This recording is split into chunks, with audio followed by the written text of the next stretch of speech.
It's two dudes with attitudes of wrestling podcast, and we back, baby, with our WWE edition with your boy Ryan Enjoys Wrestling and MWO. Are you ready? Because we missed a jam-packed week. We took a week off. We were both on vacation. One was at a beach, one was at a lake. And if you were to guess which one was which, you're going to get it wrong. And we missed all sorts of stuff, man. We missed Mariah May getting thrown through a table. We almost missed a pipe bomb, but we got it added in on here. And before that, we missed it was just a jam. We missed AEW in Mexico. It was just like over and all this drama. We missed, it was just, I'm even forgetting a lot of it, but I texted you a whole list of all the things. Yeah. CM Punk selling, and we missed like everything. But now we're back, and we got SmackDown, we got Raw, we got NXT. We got some predictions for the show that no one thought would happen. Ryan, are you ready? I think so. It's been long enough, so let's not leave the fans hanging anymore. Let's not. Boom. Two dudes with attitudes, let's go. It's the two dudes and our attitudes ruthless, aggressively speaking, so let's do this. With Ryan and Denton, they here to get your attention. A 5-star broadcast, start to the ending. Whether it's the E or it's all Lee, the two dudes with the attitudes that bring the heat. Get the point, yeah, it's on, time to lock in. Listen to the podcast where they get it poppin'.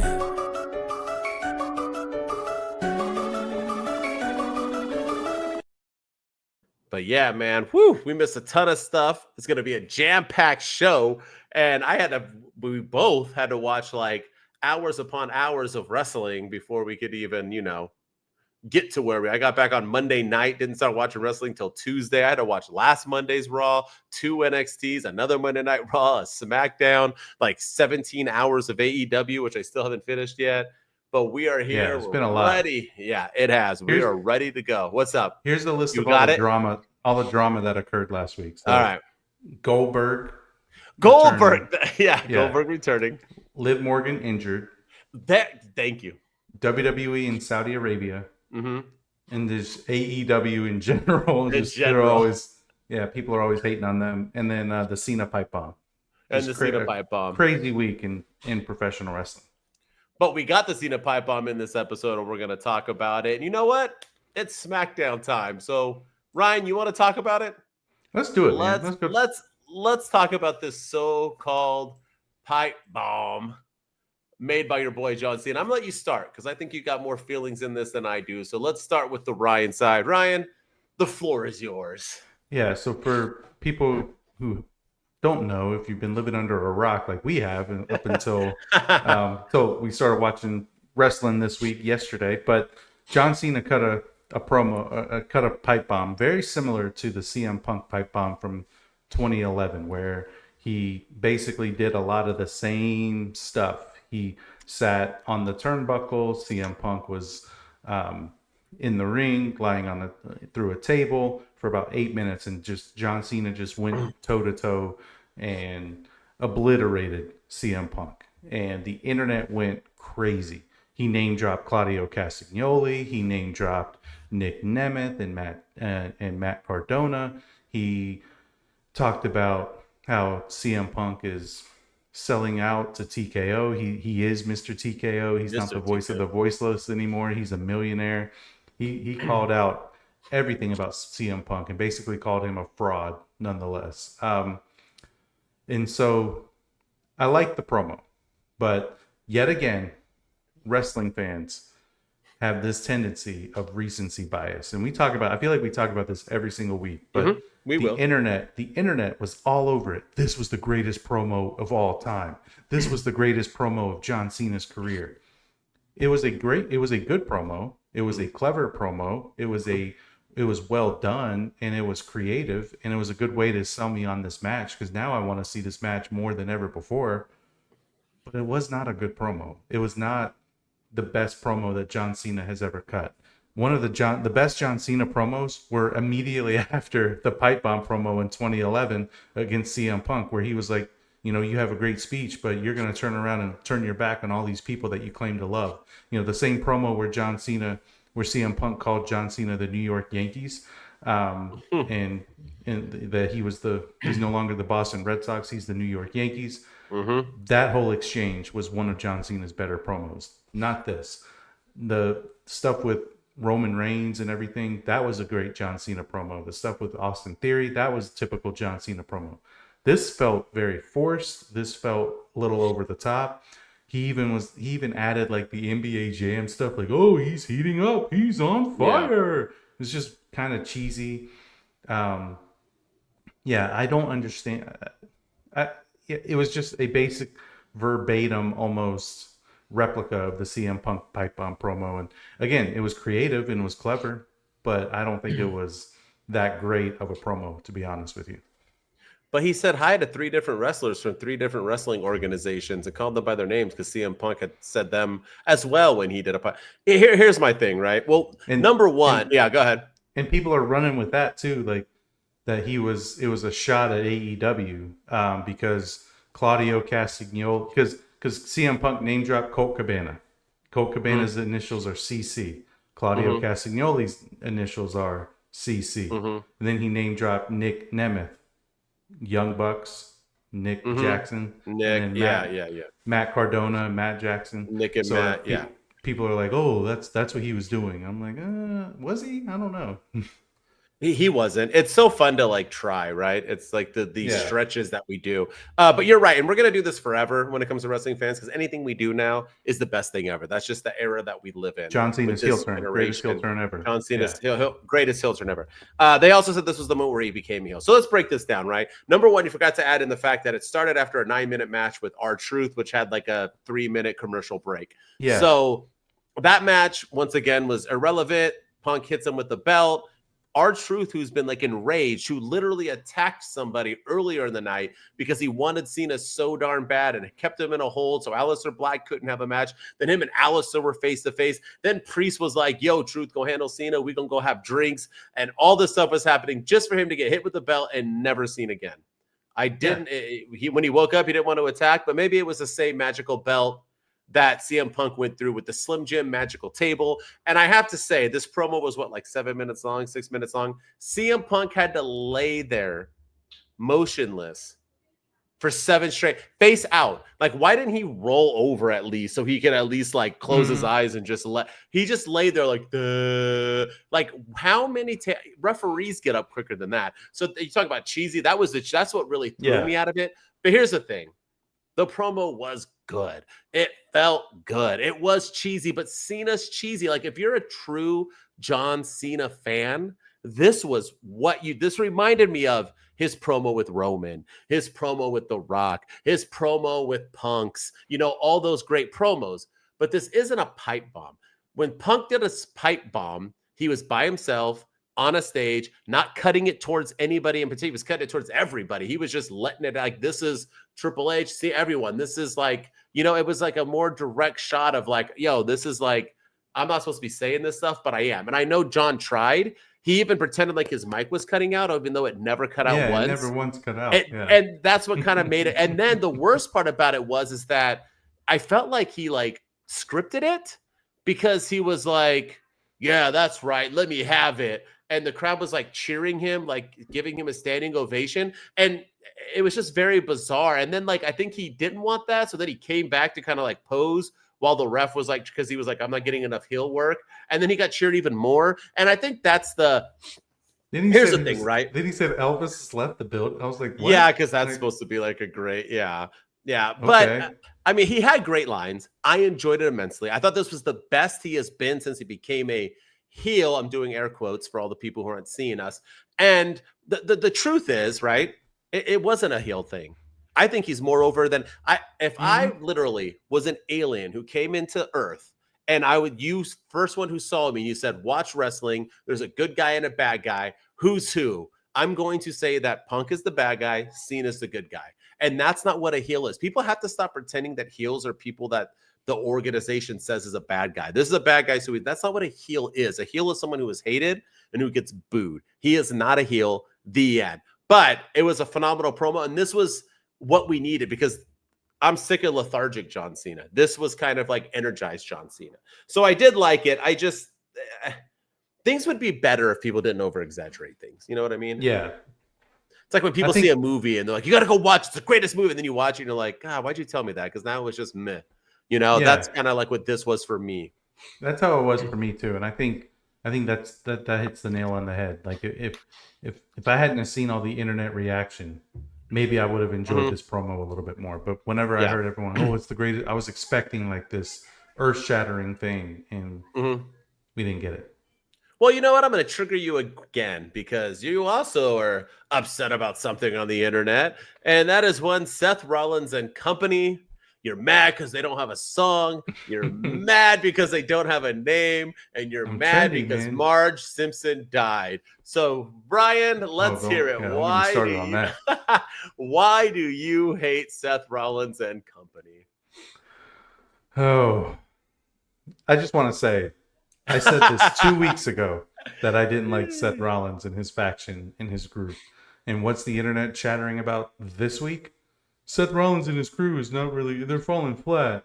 They're not doing their thing. Like, I swear, man, people listen to what we say and then they take it and run with it and make it their own. But I literally said they need a name. They don't really have a lot of things going for them.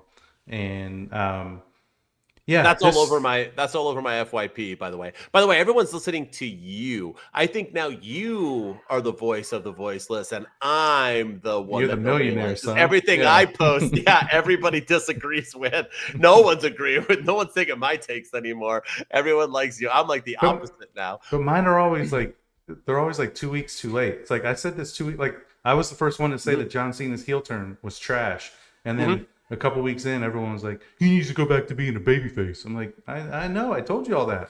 Like, I told you that the very first promo he cut. It was awful. Actually, I'm pretty sure that one I did post like 10 seconds after it happened, and I got hate mail. I lost like 45 followers that day, I remember. And I had to delete it and repost the next day because I got so much hate, so I had to like comment down a little bit. Yeah. But anyway, continue why you hate Seth Rollins and company. Yeah. I didn't mind him this week. I'll be honest with you. The promo with Paul Heyman was good. I thought this was the best LA Knight promo I've heard in a long time. The crowd, I don't know if that crowd was just like into everybody, but they were really into John Cena and they were into LA Knight. But I thought Paul Heyman, he has this knack to bring out the best in people. And I think that's what I want with Seth Rollins in his group. I want Paul Heyman to do the talking because Paul Heyman, he can sell you on anything. He can sell you on why Seth Rollins is great and why Braun Breaker is the next big thing and why Bronson Reed is someone that you should be terrified of. But I don't feel like we get that a lot when Seth Rollins has the microphone. And I want Paul Heyman. Paul Heyman is way better on the mic. I love Seth on the mic. I think he's good. But Paul Heyman on the mic is like, it's good, guaranteed gold. And just let him do his thing and he'll put everybody over. And I think he brought out the best in LA Knight this week. And I thought it was a great way to open SmackDown for sure. Oh, yeah, it was. And, well, not just the open, but I also like the beatdown. That was my – because so then they ended up having a Braun Breaker LA Knight match. And is LA Knight injured, I'm hearing? Is this rumors and hearsay again from the dum-dums? Or is it – okay, so it is. So that's good. But I was going to say he's like on fire right now. But, I mean, we're building up to – this is what my thing, right? I agree with you.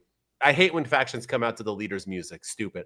I hate when they don't have names. Stupid. I also hate when the internet keeps saying that this is Shield 2.0 because this group literally has nothing to do with the Shield in any way, shape, or form. This is more like 2.0. It's in NXT. It's the dark state. Like, yeah, thank you. Thank you. This is more like Seth Rollins' Messiah crew. I forgot what they were called. This is, if you want to remind me of a crew, but nonetheless, because now Roman's coming back and bringing in Brock Lesnar and Goldberg, and they're going to create Shield 2.0. And I'm like, that's not even the three people don't equal the Shield. Either way. It's going to be Bloodline 3.0. Yeah, blood. Yeah. You just, if one guy's in a group, and again, he's the new, I didn't hear Evolution being called DX. Okay, but anyway, so they probably were actually. But anyway, Braun, for one, they looked good. They beat down LA Knight. That's a win for me. And then on Raw, Braun Breaker beat Penta. Huge win.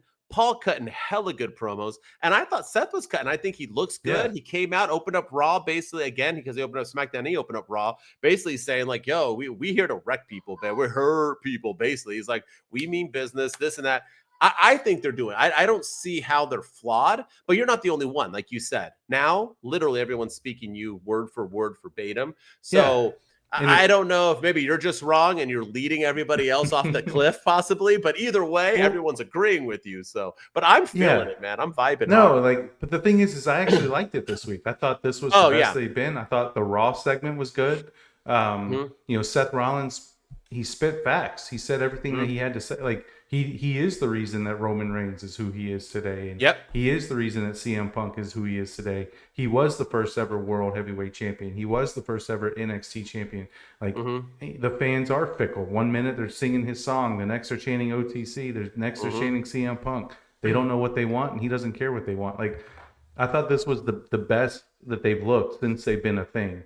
And I like that he called Paul Heyman his Oracle. It looks like that's going to be his new nickname, I guess.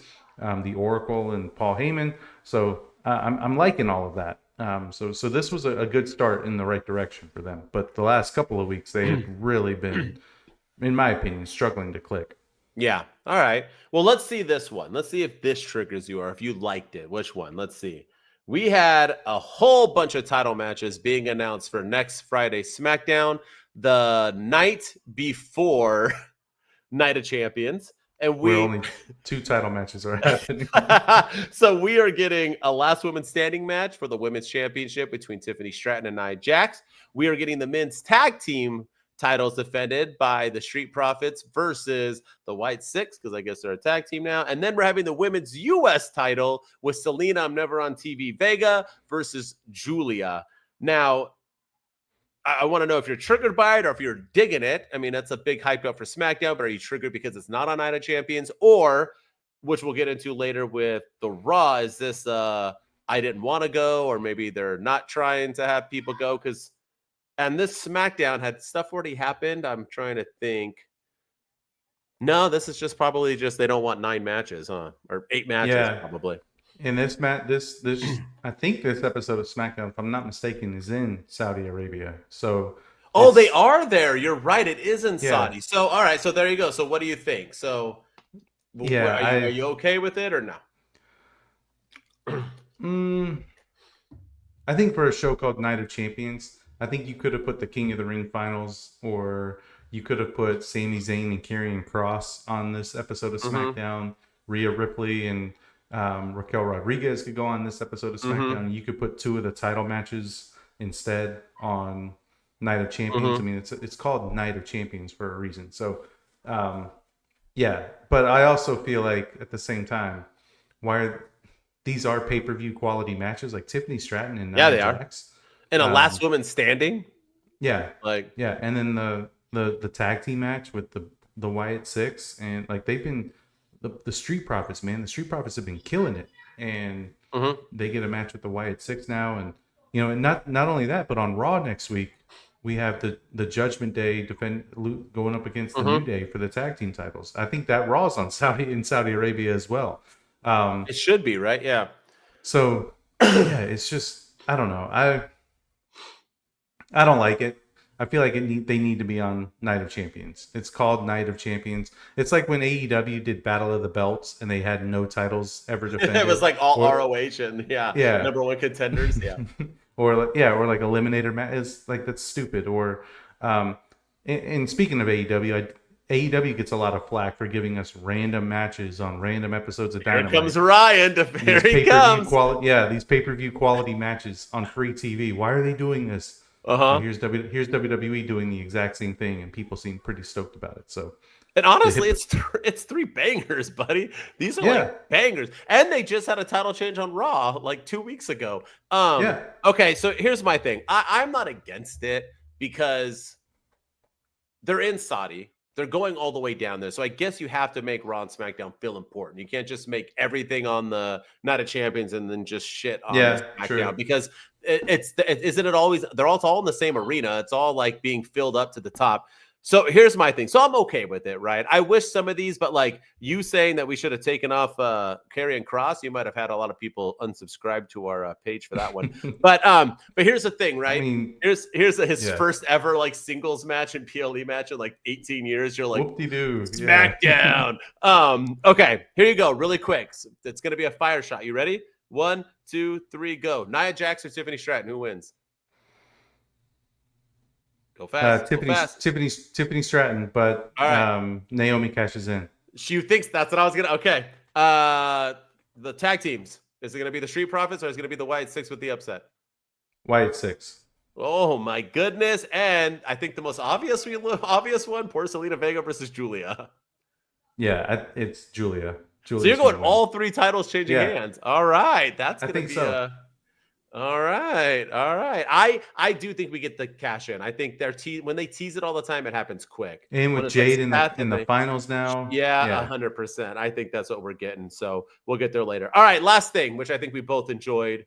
Solo Sikoa was ready to beg for forgiveness. He even told JC Mateo, don't come unless you have to. And that's what I always do. And then Jacob Fatu came out and basically was like, yo, man, you could ask for forgiveness. You could blah, blah, blah, but this. And Solo tried to thumb him and he got laid out. And now we got Jacob Fatu versus Solo Sikoa for the U.S. Championship. What say you? Did you like this promo? Are you vibing with it? Or do you just feel bad for Solo Sikoa? Even though we won't get into predictions yet. So, but yeah. I'll state my prediction. But the promo itself. I like the promo. I thought it was good. I think Solo Sikoa has been really, really underrated in his promo ability over the last calendar year. I feel like he carried a lot of the Bloodline stuff last year, even though he lost every match he was in. He carried the Bloodline story. He's carried. He's kept this new Bloodline thing going even with Jacob Fatu winning the U.S. title. He brought in JC Mateo. He cut promos about that. He's very, very underrated on the mic. And I thought this segment was great. Like, he was willing to let bygones be bygones. He was willing to forgive Jacob Fatu for what happened at Money in the Bank. And then Jacob Fatu comes out just like the Tasmanian devil, just, you know what I mean? Like, you can't even understand him every way. Like, oh, gas, no brakes, no, I mean. Like, I'm like, all right, I get it.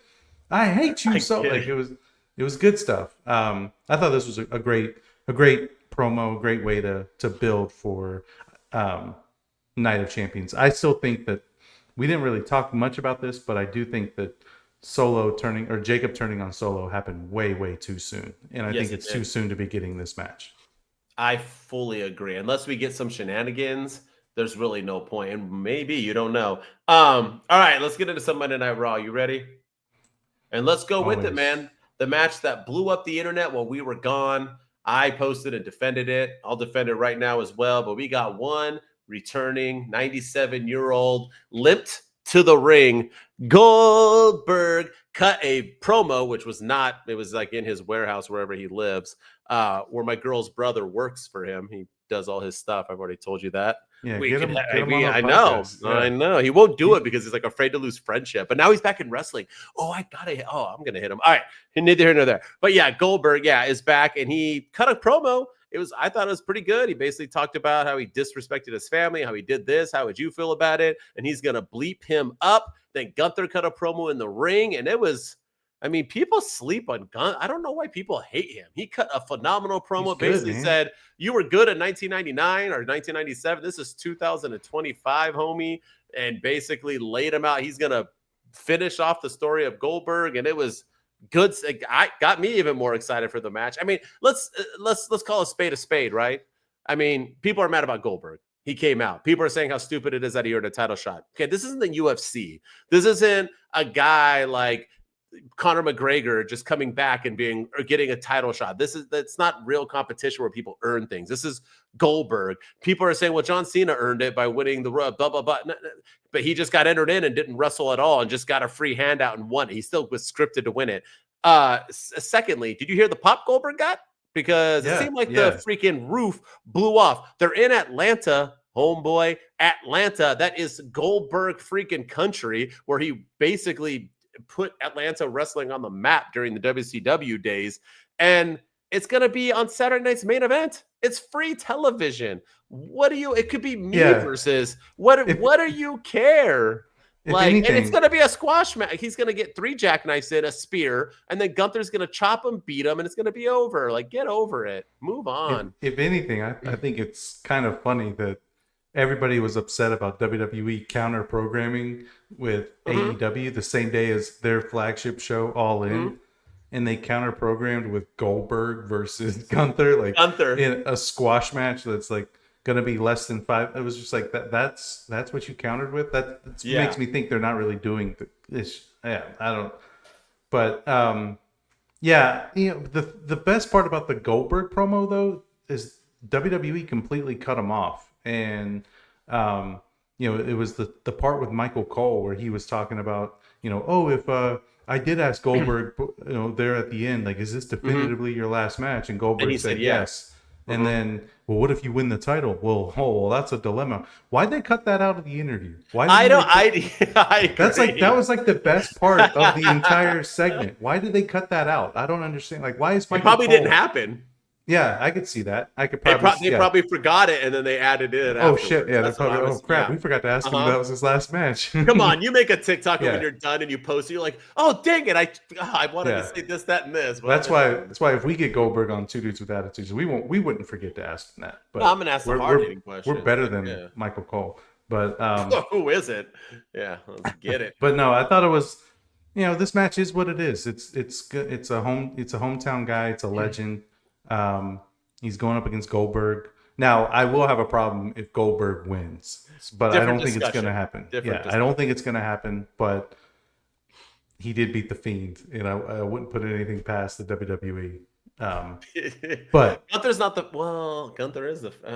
He's already won it twice. Yeah. He loses. I mean, all right, we're getting that juju out. Get that juju out. Get that. I don't think it's. I don't think it's going to happen whatsoever. But once again, it is good counter programming because even though All In is their biggest pay per view, it's their WrestleMania, and I'm gonna watch it and whatever else, it still costs $60 damn bucks. I think AEW needs to get it together and start streaming because I think people will tune out because of that. Because I think they will be like, I'll illegally stream it or just like watch it because Goldberg's on. I'll watch Goldberg and just catch it later. I think because Goldberg's free. So I mean, people, all these like new people. Goldberg's the guy who ruined Bret Hart's career. Goldberg almost killed the Undertaker. You guys have no idea what you're talking. It's just like Goldberg is a huge following.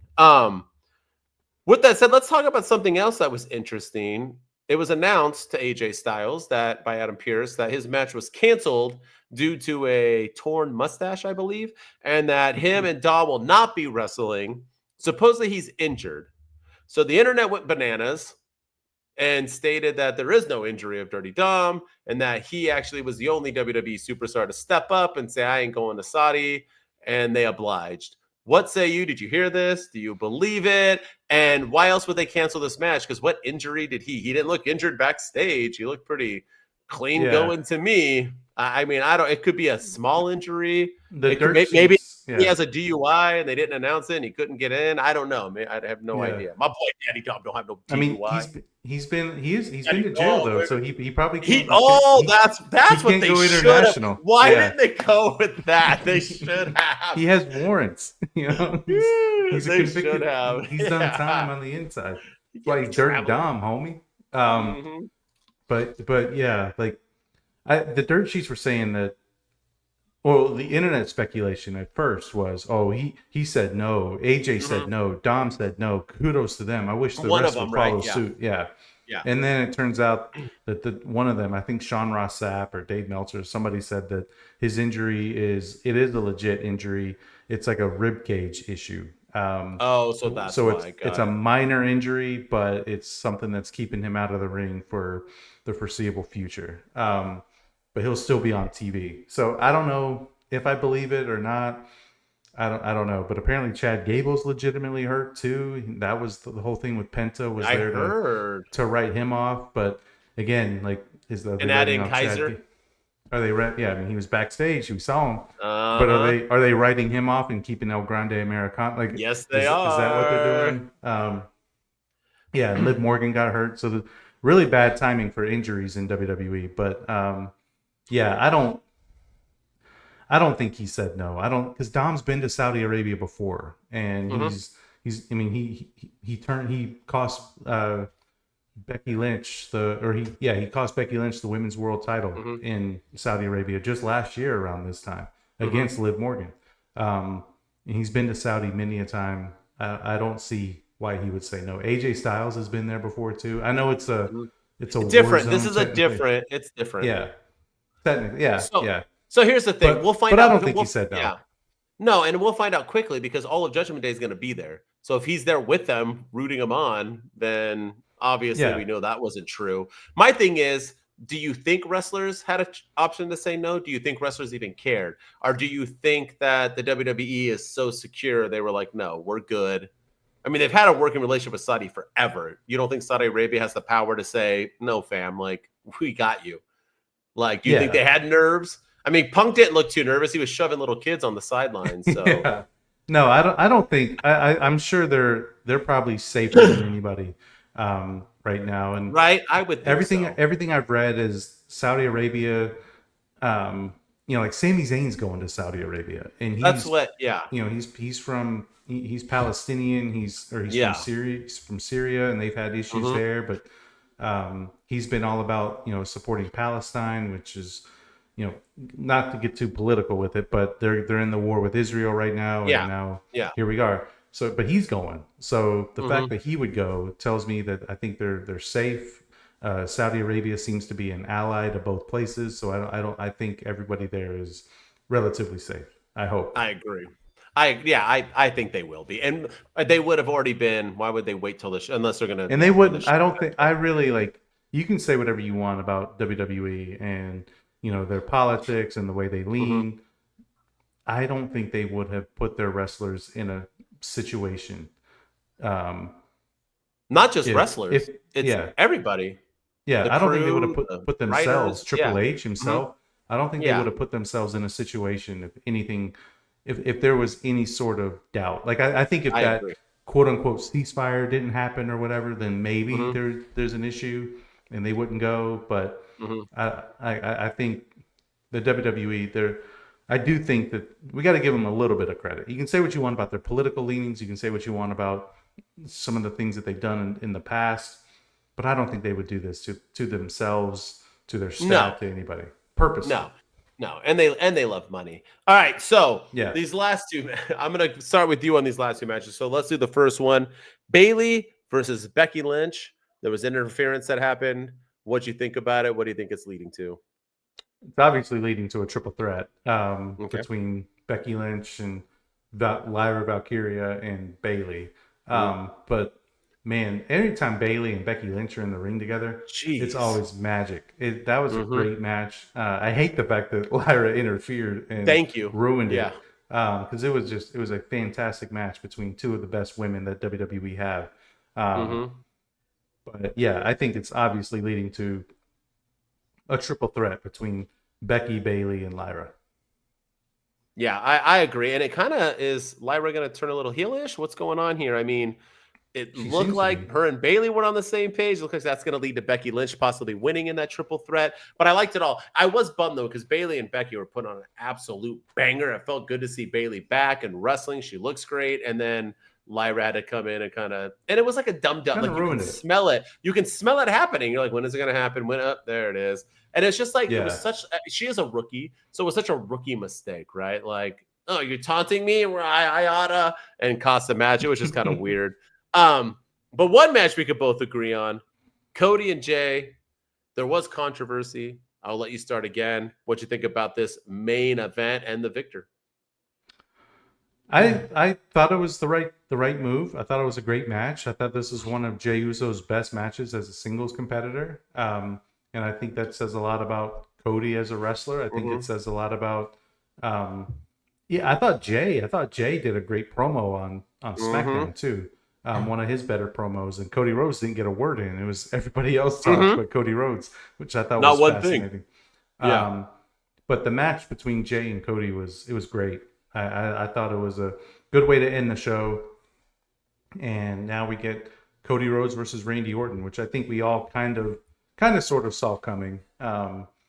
I don't like the whole Cody Rhodes to get his rematch. He has to win the King of the Ring tournament when, people like Goldberg just march in, CM Punk just comes in and they're like, hey, I want a title shot. And they're like, okay, here you go.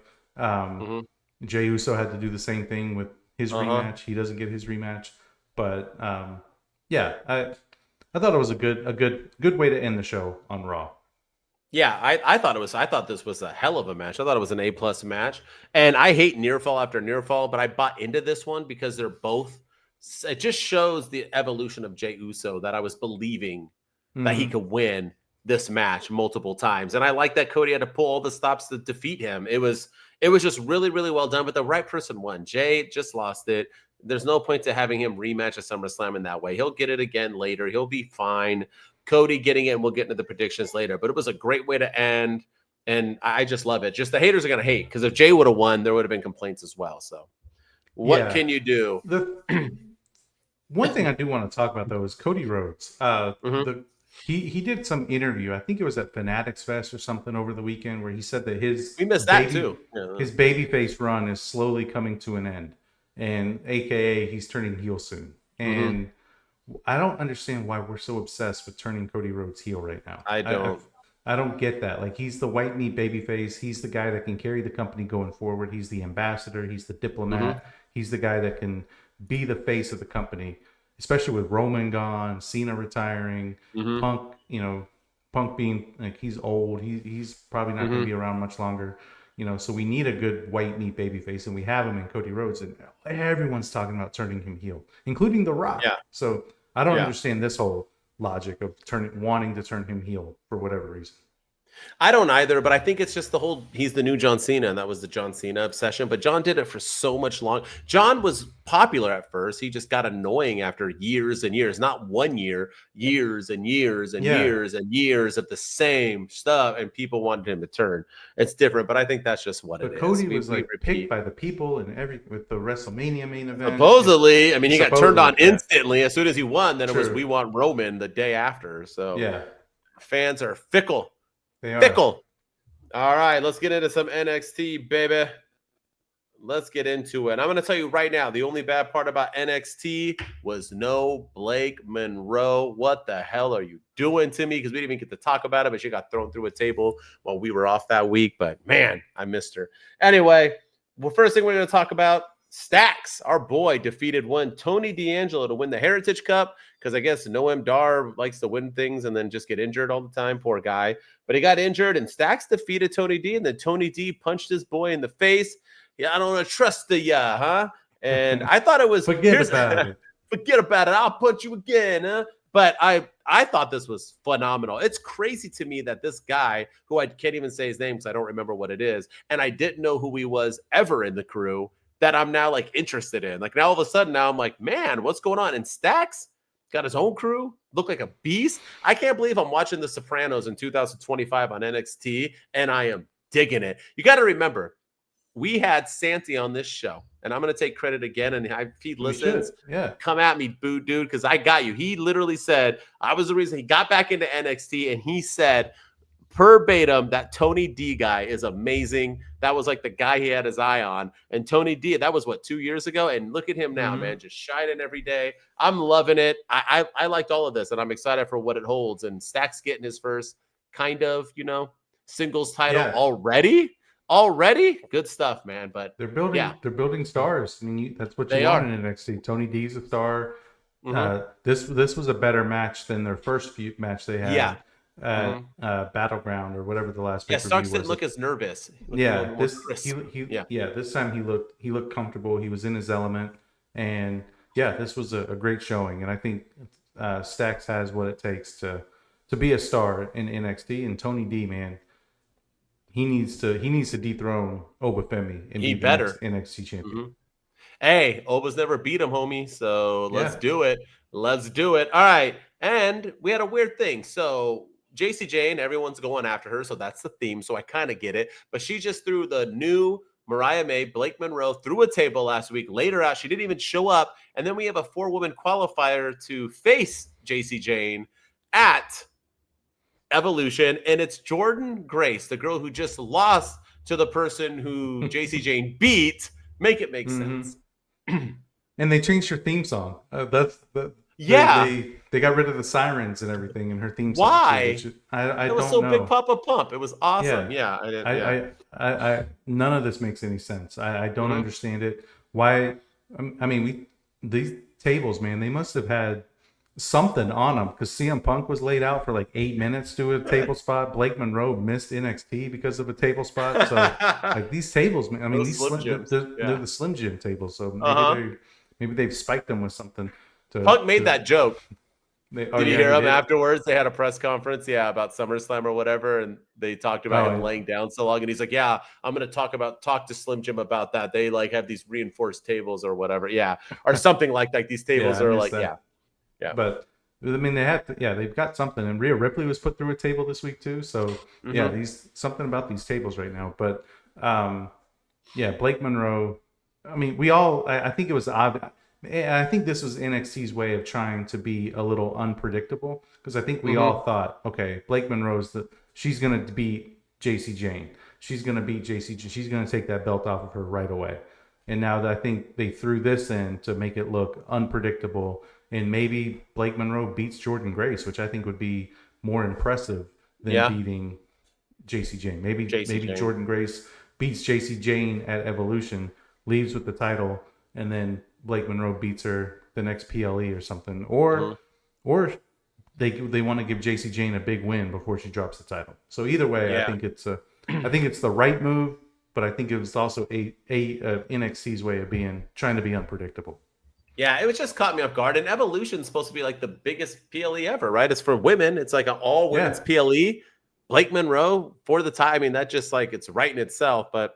I guess not. I thought that would have been a cool moment. You know, if Toni Storm and Mercedes Moné going on, like her biggest rivalry in AEW is going on the night before. So that's what I mean. Why not try to top it? Yeah. But maybe they want Jordynne Grace to have a big moment. Who knows? Or maybe JC Jane, like you said. So time will tell. But all right. One other thing with NXT, I don't know if you noticed this, but Joe Hendry made an appearance and got no reaction whatsoever. So I watched it 3 times, and I wasn't sure if it was like the arena or the sound or they just love Trick. It was pretty embarrassing. You could see you could see the crowd. They're showing them, and they're just like not even reacting to him. They're not cheering. They're not going like anything. They're just like looking around like while he's in the ring, like telling Trick to bring it. It was really strange. Really strange. I mean... Yeah, because that crowd's usually good about getting into things. Anything, like that. Well, here's the thing, right? Maybe I'll make a post about it and get a Wikipedia page attack on me or something about how great Joe Hendry is. But we've been saying since day one that we ain't buying his stuff that he's selling. So, I mean, I'm not hating on the guy. More power to him, but he just ain't it, in my opinion. But yeah. All right, that was the week in review, brother. Great week for WWE, by the way. Phenomenal. All 3 shows brought it, did their thing. Leading up to Night of Champions. We got a theme for this because this is prediction time, my man. Yes, sir. Take it to the bank. It's our first day back, but you're with me. Yeah, about to win y'all some money. Let's go. It's prediction time. Before it ever happens, it's a prediction. Lean in close, take notes, listen. Cause they about to point it out quickly. All the things that you didn't see is getting called like plays at the line of scrimmage. You can take it to the bank, the dudes ain't tripping. They've been seeing what's coming for a good minute. It's prediction time, yeah, let's get it.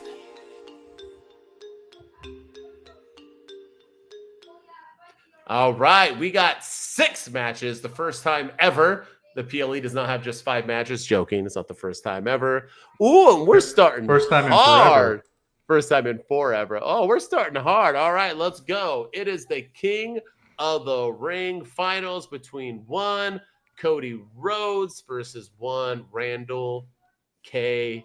Orton. Who do you got? You're starting with the hard one too. Yeah, I'm going with Cody Rhodes. I think it's inevitable that he is going to get his rematch against John Cena at SummerSlam. I think we're going to start to slowly but surely turn John Cena back into a babyface, and Cody Rhodes is going to save wrestling. And I think we plant the seeds, though, for a future title match between Randy Orton and Cody Rhodes. We start seeing seeds planted of a heel turn between Randy Orton. Similar to how we started getting it with Kevin Owens last year, and then Mhm. he eventually snapped and beat Cody Rhodes up at his truck. I think we're gonna get the start of something like that between Randy and Cody. So unless John Cena's promo slash pipe bomb in quotes was his babyface turn, then I don't see this happening. I'm going with one RKO Randall Orton. I think Cena's going to have the belt until the last second. When he loses to one Cody Rhodes, I don't know if shenanigans are going to happen, if whatever, because Cody Rhodes has never been really beat clean, right? Other than, ever John Cena clean? Yeah, kind of, right? But either way, Cody don't lose, but Randy, Travis Scott, it helped. Yeah, there you go. And Randy was here last year and didn't win. And I think Randy versus Gunther, Randy versus Goldberg. Hello, if Goldberg wins and Randy goes after him, I just think it's spelling more in the water. I think Randy wins. Yeah, the king of the ring. I don't think it's going to be Cody. I don't think it's time for Cody Cena yet. I just don't. I thought it should have been CM Punk his last match, but I'm feeling like it's going to be Cody who I'm about to leave with the belt, and Cody's going to come in and beat him in his last match. Yeah, whatever. What PLE's in December? They don't have one. They even John Cena just Vengeance did an Day. Like what John Cena, he's doing that movie with Idris Elba, and he just did an interview where he said that they're still trying to figure out the time and location and the place, or the date and location for his final match. But it's going to be in December. And by the way, how dead is kayfabe right now? This dude's on a heel run, but he's cutting movie tours like kissing kids and so friendly. And I'm like, what the heck is happening? I know. Like he was at Fanatics, like making jokes and like, gee golly, guys. Like I was like, what the? All right, let's keep it really strange. Really strange. It was. But I hope you're right. I want to see Randy Orton win, but I feel like Cody Rhodes is the golden boy, and I feel like he's gonna win.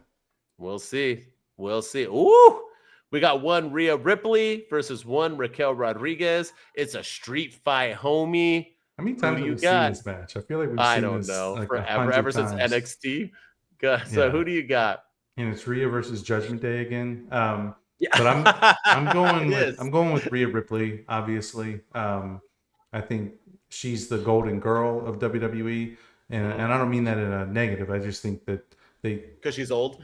Thank you for being a friend. No, but she's like the face of the WWE with Cody Rhodes, and they're not going to send her down to Saudi Arabia in front of that crowd just to have her lose. I think Rhea Ripley gets the win here. I mean, in Raquel Rodriguez's defense, she is the tag team champions all by herself. You know how I go. Whoever last got caught. 2 belts. Yeah. Ooh. Okay. Whoever last gets, the last laugh always loses. She put Rhea through a table, so I got Rhea winning in this street fight. All right, what's next? Jacob Fatu versus Solo Sikoa for the United States Championship. Who you got? Dude, this crowd's going to go bananas for Jacob. He might be the most over dude right now. But who do you got? I feel like you have to go for Solo Sikoa. You're picking Solo. Yeah, I'm picking Solo only because I think he needs that credible. Like if they're going to continue this feud, this can't be a one-match feud. And if they're going to continue this feud, they're going to keep it going. This feels like the perfect time for Solo to pull out an ace in the hole or an ace and pull some magic out of his hat. And he brings out like Hikuleo or a new member of the bloodline to take out Jacob and cost him the U.S. title. And that just sets Jacob on a rage to get his belt back from Solo. So Solo needs a belt. And for this feud to continue, for this feud to matter, Solo needs to win. So who stood tall at the end of their thing? I can't. JC Mateo came out and everything else. Yeah. Here's the thing. Either way, it don't matter. Jacob Fatu wins. I want Solo to win. If we did like a who we think is going to win and who we want to win, I want Solo because I think it's a better opportunity and it makes more sense. I just Solo's so underrated. I think it's Jacob Fatu. So let's see. I could see Solo win and I'd be happy, even though I love Fatu. I love you, Fatu. To keep this rivalry going, he's got to take the belt from Jacob, and it's got to be done with like shenanigans. It could be a no DQ. It could be a DQ, no contest. Yeah. No winner. All right. We know what happens if we don't get that. All right. We had the Queen of the Ring finals, Asuka versus Jade. I didn't know how to finish my match against Roxanne Perez. Cargill, who do you got? What happened there? She like power bombed him, and then she went to power bomb him again, and Roxanne started talking to her like, "Bro, what are you doing?" And then she was like, Yeah. "Flippity doo da, do my finisher." It wasn't an, and then she didn't even pin her. Then the ref was like, "No, fool!" Like she had to like put her like move her. She like, get out of the way, and then she counted. Yeah. It was a very odd. Poor Jade. I love you, Jade Cargill. Anyway, who do you got? This one's actually really hard to predict because I could see Asuka turning heel, and we get Asuka and Io at SummerSlam. But I think it's got to be Jade Cargill. I think Naomi's cashing in on Tiffany Stratton, and if Naomi's going to be the champion going into SummerSlam, and we're going to get Jade versus Naomi for the women's title. The entire world has forgotten Io Sky's even a champion right now, and Asuka hasn't really done much with her. The only thing going on in the women's division right now is on SmackDown. Jade wins. The end. Yeah. And how good is she going to look with a crown on her? Whew. Get out of here with that. Get out of here. All right. The match that you made people unfollow us for, your twin versus one Karrion Kross. Who do you got? It's got to go. I got to give it to Karrion Kross. He's got to win. I mean, did you hear the reaction on Raw when he's been in backstage? He was just like, "Hey, I told you weren't going to win." And the crowd was just eating it up. And then Sami, stuck him in the jaw, and it felt like, dude, that's a good punch. Yeah, it felt like the crowd was turning on Sami because of that. So, but yeah, I think Karrion Kross, this is his first PLE since I think 2021 or something. It just feels like forever. Maybe since WrestleMania 40, when he was. It was in a tag match. The Final Testament. Yeah, I think he's got to get the win here. Who got the last? That's right. Sami punched him in the face. Kross is winning, and Sami Zayn has been at Saudi twice now, and he's gotten the biggest ovations ever. Kross during the match will get the chance, not Sami Zayn. I guarantee it. Yeah, I can see it. I guarantee Sami will get a big thing, but here it is. All right, John Cena versus one I never wanted to win the AEW championship, CM Punk, for the undisputed. Did you hear about that? For the undisputed title. In Saudi, I'll never show up there ever. Arabia, who do you got? CM Punk's all over the place. Look, CM Punk pushed a kid, fool. Who does John Cena like? Kids. That's right. Yeah. Even though he didn't have any, he just saves them or makes their wishes. Or John Cena's a really good guy, by the way. Okay, continue. Yeah. Go. Who wins? He's genuine. He really is a good human. Yeah. All right. Go. Who you got? Who do you got? He like apologized to a fan. Like a fan was like filming him at Fanatics. Did you see that? Yeah. And he was like, "Hey, have you ever heard of consent? Like, ask my permission." And then like 10 minutes later, he was like, "Hey, I just wanted to say I'm sorry for walking off, man. Like, fans just kind of get a little crazy sometimes." And the guy was like, "Oh, no problem, man. You good. He was like, "You want to take a picture?" I thought that guy was a jerk who was like an antagonizer on the internet, and people were mad that John Cena I thought maybe that's a different situation. Maybe I didn't read all the. I just saw the video where he was like he went at him, and then he came back and apologized to him. So but it just shows what a good guy John Cena really is. But he doesn't eat food in his kitchen. So all right, let's go. John Cena's winning. It's a matter of if. It's a matter of how, not if. Maybe R-Truth comes out. Maybe Seth Rollins costs CM Punk the match, or maybe Roman Reigns returns, or maybe something. I don't know. But John Cena's leaving Saudi Arabia with the championship. With the help from Travis Scott, baby. He's made the news this week with this documentary on Netflix that showed how good of a human being. I like how everyone forgot about that, huh? Everyone forgot about that, right? I don't care that people were murdered at my show. So here's the thing, right? John Cena is going to win. I know John Cena got the last laugh, but we still have a SmackDown on Friday. I think CM Punk will get the last laugh there, which will lead to John Cena winning and defending his title. And yes, I do think Seth Rollins is not done with Punk, because Seth Rollins wants smoke from everybody. So he will cost CM Punk the match somehow, or maybe all three of them will. Either way, yes, it's going to be a Punk loss. He did say, his boy said he never wanted the title in AEW. He was forced to have that title. So I believe Dax or FTR, I forgot which one said it, and that he's and so I don't think he wants the WWE Championship either. I think he headlined WrestleMania. He's happy. I got John Cena. Moving on to the promised land of retirement, maybe. Because he said, I am retiring. And then the guy was like, you ever going to wrestle again? He's like, well, I don't know. Yeah, so, never say never. Yeah. They always say that. Thanks, yeah. I can't wait to see John Cena versus Ric Flair in 2035. Woo! All right. Yeah, Ric Flair's in the news for some awful reasons these days, too. So. Oh, you can tell me that after. I haven't. Oh, you tell me now. There you go. No. All right, tell me after. Yeah, all right. It's NSFW for everyone. Oh, got it. All right, brother. Well, that was our predictions. You can take them to the bank, y'all. And now it is time for our weekly segment, which we do our LVD or MVD of the week, which is least valuable and most valuable dude or duet. It is who we thought was the best booked or worst booked for the week of this WWE. Doesn't mean we hate them or love them. It just means they were booked poorly or great. Ryan, who is your LVD? I hate to do this because he just won my NVD the last episode we did, but I gotta go with R-Truth. I don't know.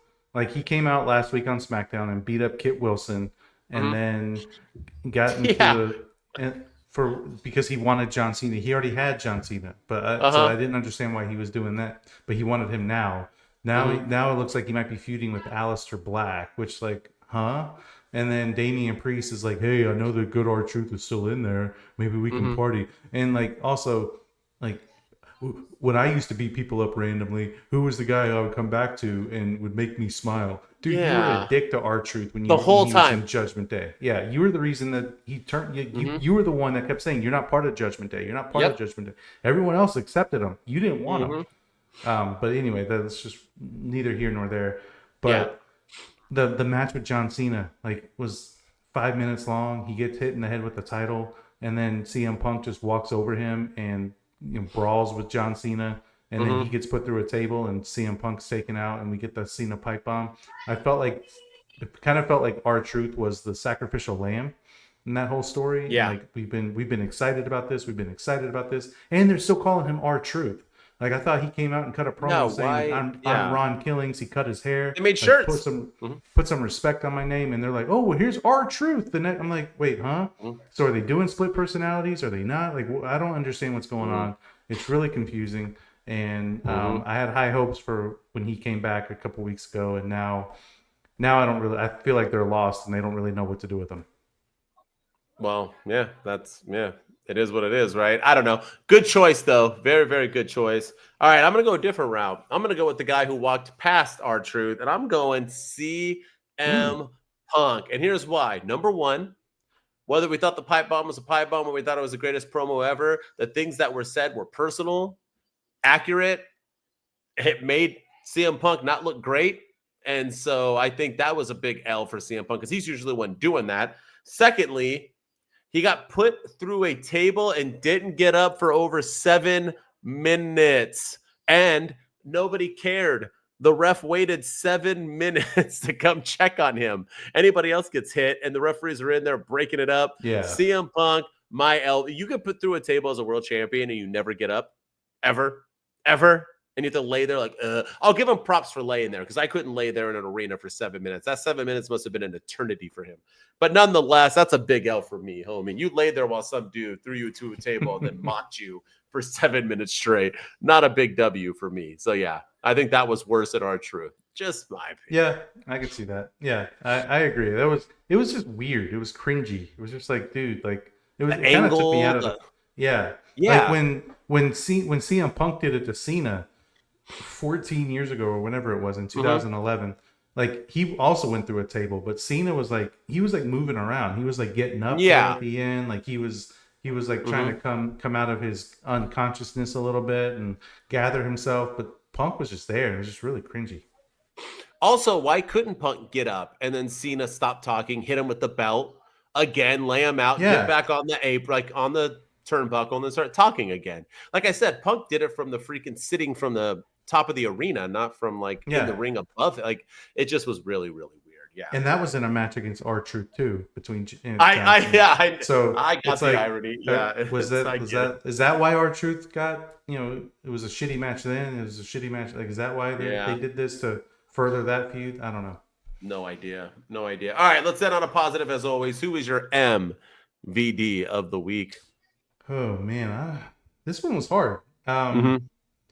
But you know what? I'm gonna go a different route than I normally go. I'm gonna go with Corey Graves, just because. My man. Yeah, that dude is criminally underrated on commentary. He's underappreciated, and I know when he was quote unquote downgraded to NXT, he pouted and threatened to quit the company and all this jazz. He was kicked off of NXT for a couple of weeks, but he's been one of the best commentators on NXT. Like, his chemistry with Vic Joseph is really good. His stuff with Booker T is really good. His banter back and forth is really good. And then this week he did commentary on Raw and NXT.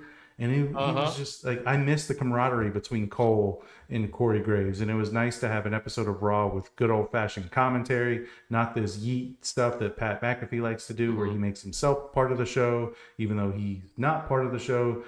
Yeah, I get that Pat McAfee's a fan first and he's a commentator second, but Corey Graves, he brought some realness to the commentary team. And I love Corey Graves on commentary. I love Wade Barrett on commentary, but Corey is he did a fantastic job both on Raw and NXT this week. Yeah, he's smooth too, man. He's just effortless on it. Yeah, dude's amazing. Yeah.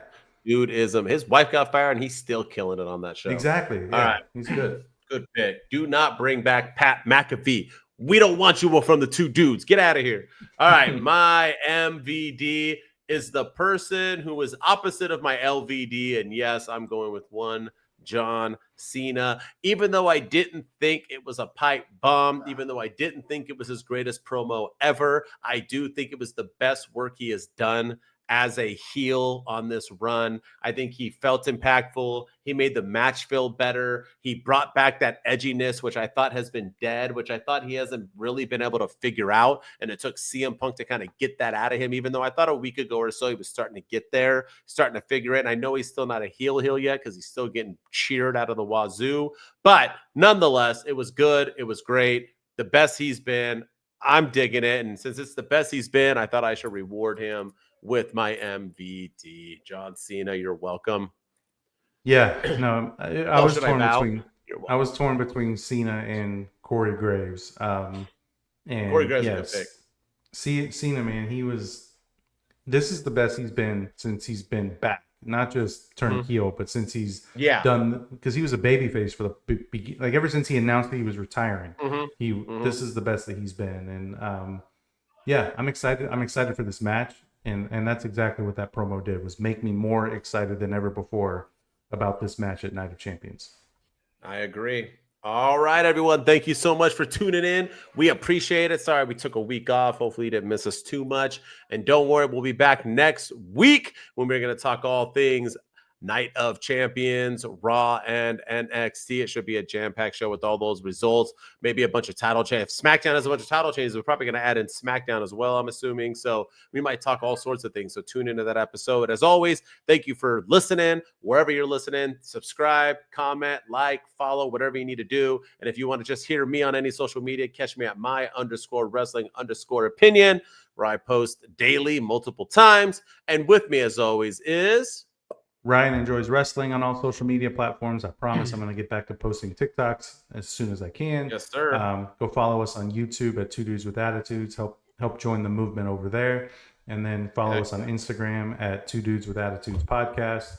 And go subscribe to our TikTok at Two Dudes with Attitudes. We're slowly but surely blowing up. And if you're listening to us on Apple and Spotify, go leave us a 5-star rating and review. And tell everybody all about their favorite two dudes on the internet. And we appreciate everyone's love and support. Two Dudes Wolfpack. We out. Two dudes with attitudes, let's go. It's the two dudes and the attitudes ruthless, aggressively speaking, so let's do this. We're Ryan and Denton, they here to get your attention. A 5-star broadcast, start to the ending. Whether it's the E or it's all E. The two dudes with the attitudes that bring the heat. Get the point, yeah, it's on time.